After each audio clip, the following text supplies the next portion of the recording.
Hello, and welcome back to the free basic training program on unmanned aircraft systems brought to you by Ripple Show Limited. This course is only going to cover drone operations within the open category, specifically the A1 and A3 subcategories. Please ensure that you have watched the introduction and learning objectives section of this course before moving any forward. This is the third section in this course. If you have not completed the previous chapters, it may be difficult for you to understand the concepts within this chapter. Previously, we went through the concepts of geographical zones and restriction zones in the United Kingdom. In this section, we are going to be understanding the classification methods used to distinguish operations in the United Kingdom. Let us start by outlining different categories based on which the United Kingdom government distinguishes different unmanned aircraft operations. These are as follows: the open category, the specific category, and the certified categories. In general, they can be distinguished based on the following features. Firstly, in terms of the level of risk. Operations in the open category carry the lowest amount of risk, with the risk increasing when moving up to the specific category, and the certified category carrying the most risk. Operations that are carried out in the open category require the least amount of experience. This is usually the category where all beginners and amateurs operate. The specific category requires more experience because of the increased level of risk. And finally, the certified category requires a professional understanding of all related aspects. Finally, let us consider the level of authorizations required. As expected, the open category requires little to no authorizations. Operations in the specific category are more restricted, with additional certifications and authorizations required. Finally, in the certified category, operations need to run akin to traditional manned operations, with heavy documentation and authorizations required. Now let us explore the open category more closely. In general, the requirements can be cited as follows. The maximum takeoff mass of the unmanned aircraft must be less than 25 kilograms. This means only a single operation can be conducted at any given time by the operator or the pilot. This means only one aircraft can be in the air.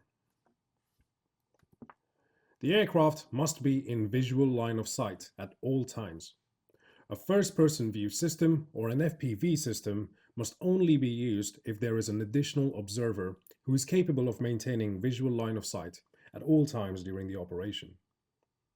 Looking at a flat screen is considered as making use of a first-person view, and is the same when using a head-mounted display. The aircraft must not exceed 120 meters above surface level. This is different to the height above mean sea level. While the aircraft is in flight, there must not be any kind of material being dropped from the aircraft itself. You must also never overfly crowds of people. The official definition of crowds can be interpreted as any group of entities that may not have enough time to move out of the way should the aircraft enter a state of free fall. The open category is further split into 3 subcategories. These can be better understood by generalizing their defining characteristics. The A1 subcategory can be described as operations taking place where the aircraft can fly over people.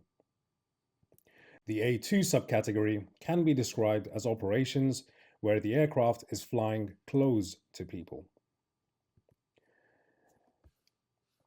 Finally, the A3 subcategory can be described as operations where the aircraft is flying far away from people. Once we go through the official specifications which define all operations in these subcategories, you will find that the level of risk and experience required is the lowest in the A3 and highest in the A2 subcategory. There are specific restrictions that will apply based on the unmanned aircraft system and the operation type. We will explore the A1 and A3 subcategories in more detail in the following slides. Let us start with the A3 subcategory. First, let us consider the classification of the aircraft itself. The aircraft must have a maximum takeoff mass of 25 kilograms or under, and it must have been placed on the market before the 1st of January 2026. This applies if the aircraft is an off-the-shelf solution or if it has been privately built. Alternatively, the aircraft must have a valid class marking, either a C2, C3 or C4. If the aircraft is marked with a C2 or a C3 class marking, then the aircraft must also have direct remote identification systems and a geo-awareness function. Let us now consider the competence of the remote pilot. The remote pilot must have read and comprehended the user manual as provided by the manufacturer of the unmanned aircraft system. They must have passed an online examination with the Civil Aviation Authority. This will allow the pilot to obtain a flyer ID, which must be kept up to date. There are also flight considerations that are a must. The aircraft must remain 150 meters away horizontally from any residential, commercial, or recreational areas. Additionally, there should not be any uninvolved persons affected by the flight for the entirety of its duration. This implies that no uninvolved persons should be within the range of the unmanned aircraft during its operation. Essentially, what it means is keeping the aircraft 150 meters away from any uninvolved persons. As usual, the standard rules of flight in the open category apply, which means that the aircraft must remain in visual line of sight. There must not be any planned drop of any material while the aircraft is in flight, and the aircraft must not exceed 120 meters height above surface level. Moving on to the A1 subcategory. In general, the aircraft must remain in visual line of sight. There are certain situations where beyond visual line of sight operations are allowed. This requires that the aircraft system is placed in a follow me mode, that is active.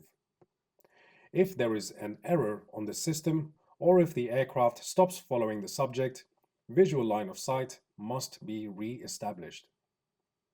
Additionally, the distance of the aircraft from the remote pilot should be less than 50 meters away. Similar to the A3 subcategory, the remote pilot must have read and must comprehend the user manual that is provided by the manufacturer of the unmanned aircraft system. They must have passed an online examination with the Civil Aviation Authority. This will allow the pilot to obtain a flyer ID, which again must be kept up to date. Under no circumstances must the aircraft overfly any assemblies of people. There are no specific requirements that have been explicitly stated to maintain a minimum distance away from any uninvolved persons, or even residential, commercial, or recreational areas. Nonetheless, it is expected that the aircraft is operated safely at all times. There are some special considerations that allow exemptions to some of the requirements highlighted here. Let us take a look at these in more detail. The A1 subcategory is further split into two different operational conditions, depending on the type of aircraft that is being used. The first is if the unmanned aircraft has been class marked as a C0. The same would apply if it was privately built with a maximum takeoff mass below 250 grams and an operating speed under 19 meters per second. Unmanned aircraft systems that have a maximum takeoff mass that is less than 250 grams and have been placed on the market before the 1st of January 2026 would fall under the same category. Under these specifications, overflight of uninvolved persons is permitted. On the other side lies any aircraft that has been marked with a C1 class marking, and it needs to have a direct remote identification system in addition to a geo-awareness function. While this classification does not allow the aircraft to be explicitly flown over any uninvolved persons, in the event that any unexpected overflight occurs, it should be minimized and rectified as soon as possible. There is no exemption for any privately built unmanned aircraft system within these part of the specifications. While we are not going to go into detail with regards to the A2 subcategory within this course, it is beneficial to highlight some of its characteristics. As previously mentioned, it can be perceived as operations that allow the aircraft to fly close to people. The A2 subcategory can be considered as a transition into the specific category. It requires an advanced course completion, at the end of which a valid A2 certification of competency is awarded.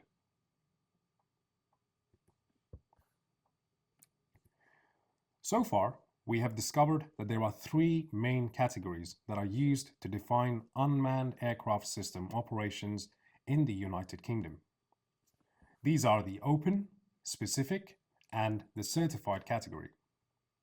The open category can be considered to have the lowest risk and requires the least amount of experience. There is little authorization required to operate within the open category. The open category is further subdivided into three subcategories. These are namely the A1, A2, and A3 subcategories. The A1 and A3 subcategories largely depend on the maximum takeoff mass of the aircraft that has been used for the operation. The maximum takeoff mass in turn dictates the physical conditions of the operation, which specifically relate to flight above and around uninvolved persons. Operation within the A2 subcategory requires an advanced course completion, at the end of which a certificate of competency is awarded. If you feel like that there are any questions that have been unanswered in this section, we recommend that you complete the entire course. There are many aspects which this course covers, and it is very likely that you will find your answers as you progress through the course. However, if you still have any questions, you can direct your queries to enquire@ripple.show. My name is ENQUIRIES, and it has been an honor to present to you on this occasion. This course has been brought to you by Ripple Show Limited. All rights are reserved and liabilities abstained. Please ensure that you are in compliance with any relevant legislation and legal guidance, keeping safety paramount. Thank you for your attention.